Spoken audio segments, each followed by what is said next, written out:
ఈ రోజుకి కూడా సోషల్ మీడియాలో మళ్ళీ తిరిగి కించపరిచే పోస్టులు పెట్టడం, ఇవన్నీ నేను ఒకటే మాట్లాడుతున్నానండి. ఓవరాల్గా మీకు చెప్పేది ఒకటే, ఈరోజు ప్రభుత్వం గురించి మీరు ఏమైనా వాస్తవాలు ఉన్నాయా?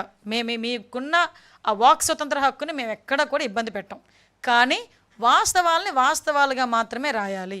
నిజంగా అక్కడ తప్పు జరిగింది, ఆ వాస్తవాన్ని తీసుకొచ్చి వాస్తవంగా రాయండి. డెఫినెట్గా మేము దాని మీద చర్యలు తీసుకుంటాము, డెఫినెట్గా మేము సరిదిద్దుకోవడానికి ఈరోజు గవర్నమెంట్ సిద్ధంగా ఉంది. మేమెవరూ దేవుళ్ళం కాదు, మేము చిన్న చిన్న తప్పులు చేయొచ్చు. అటువంటి పరిస్థితుల్లో మీరు నిజంగా వాస్తవాలను చెప్పండి, డెఫినెట్గా మేము చేసే పరిస్థితి కూడా మేము ఇలాగే మాట్లాడతాం.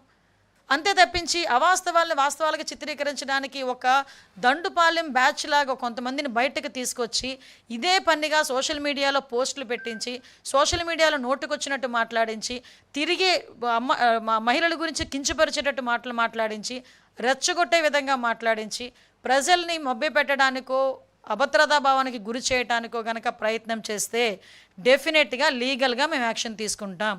ఇటువంటి సోషల్ మీడియా పోస్టుల మీద ఒక ఫ్యాక్ట్ ఫైండింగ్ కమిటీ కూడా మేము ఏర్పాటు చేసుకుంటాం.